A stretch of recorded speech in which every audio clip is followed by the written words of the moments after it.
નમસ્કાર મિત્રો, પાટીદાર અનામત આંદોલન વિશેનો આ મારો ત્રીજો વિડીયો છે। મિત્રો, થોડા દિવસોથી જે પાટીદારો માટે અનામતની માંગ કરવામાં આવી રહી છે તે અનામત છે શું અને શા માટે તેની માંગ કરવામાં આવી રહી છે તેના વિશે થોડી આ માહિતી આપવા માંગુ છું। મિત્રો, અનામત એટલે કે સ્કૂલો, કોલેજો, યુનિવર્સિટીઓ, સરકારી નોકરીઓ વગેરેમાં અમુક વર્ગના લોકો માટે પહેલેથી જ ફિક્સ કરેલી જગ્યાઓ।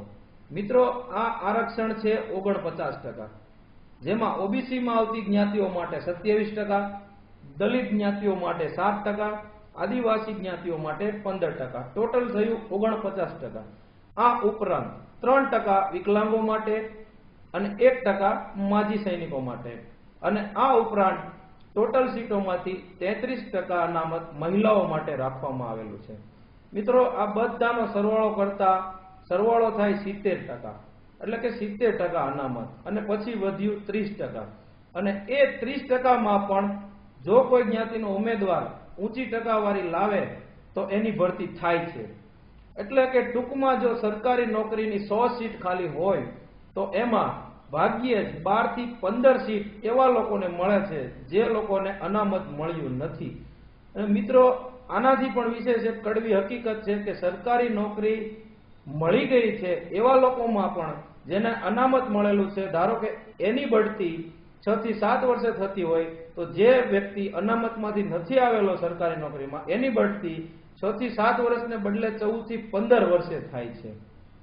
મિત્રો, આ હકીકત છે અને ખૂબ જ કડવી હકીકત છે કે 100 માંથી માત્ર 15 સીટ જ આપણને પ્રાપ્ત થાય છે, એ પણ ભાગ્યે જ, અને બાકીની 85% સીટ અનામતનો લાભ મેળવનારા ઉમેદવારોને મળે છે, ભલે એ લોકોના ટકા આપણી કરતા ઓછા હોય। તો વિચારો કે આમાં તમારો કે તમારા દીકરાનો વારો ક્યારે આવશે ખરો? ક્યારે તમારા દીકરાઓ સરકારી નોકરી કરશે ખરા? શું ક્યારેય તમને સરકારી નોકરી મળશે? નહીં મળે। મિત્રો, ઉપાય એક જ છે, કાં તો અનામત મેળવો અને કાં તો અનામત હટાવો।